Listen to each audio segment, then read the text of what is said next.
Have you been on a workout routine that just doesn't seem to be giving you the results that you're looking for? It might be the workout plan isn't right for you. It might be that you're not doing what you've been told. And joining us today is Jamie Smith from Quartz Plus Fitness to talk a little bit about not getting the results we want and sometimes taking a look at the bigger picture.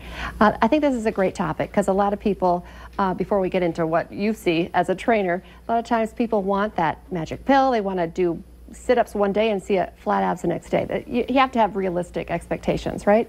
Exactly. We have a lot of people that will come in and, you know, they have their ideas of what they want to happen, but they're actually not setting small enough goals and keeping those goals and actually listening to what their trainer is saying. Like, these are the exercises that are going to improve your core, improve your stability and that kind of stuff, where they're like looking at my triceps and I want my triceps to be, you know, firm or whatever. I want to lose weight, but they're not staying solid on their diet or the program that we're giving them.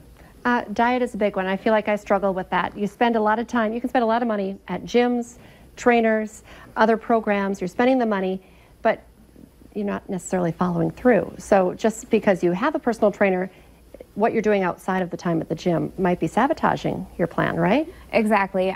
People are not really aware of how much they might be eating, and sometimes when they're getting into a program, they're like, I'm all in, but they're really not changing any of their habits, whether it's diet related or exercise related. You know, they might say, well, I'm eating really well, but they're sabotaging everything that they're doing outside of the gym.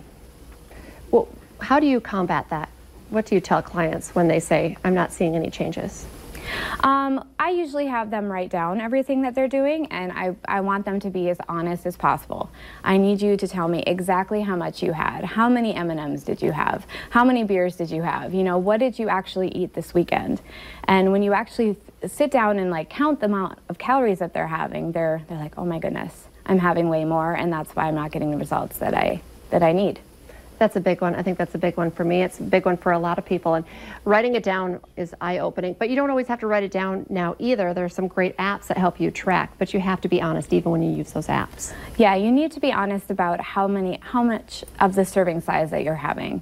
That's where the honesty comes in. Because if you're having, you know, you're saying, oh, I had a couple beers, but they're super tall beers. I mean, you're actually having 4. So you're getting, you know, double the calories that what you're expecting. What's the biggest complaint that you hear from people when it comes to not seeing results? That they don't have the time.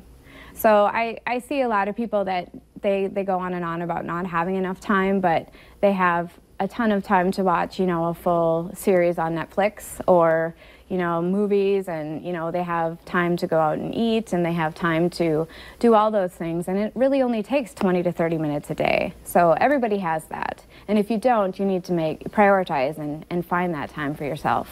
It's easy to pick on food, and I know I like to say it, and I've heard it from just you people, the experts at the gym. You can't outrun your fork, but you also need to put in the time sometimes too. You can go to the gym, and I feel like ladies, where I'm especially, I can get into a rut where I just want to walk on the treadmill, but sometimes you need to do more to shake up your body and shake up the routine, right? Right. You need to be honest with what you're doing physically, and, you know, if you're not feeling challenged enough in your workouts, I suggest to get a trainer or start classes where you're pushing yourself a little bit more, and actually, if you have a goal for yourself, achieving that goal completely before you set your next goal. And you said right away when we started this interview, maybe set your goals a little smaller so they're achievable, and then you can set more goals from there. Right. I like the theory of having 15 different things, and each week you pick one of those things. Maybe it's, I'm just going to eat 2 vegetables a day for the next week. And then until you've achieved that goal, then go on to the next goal of maybe having 30, 40 ounces of water.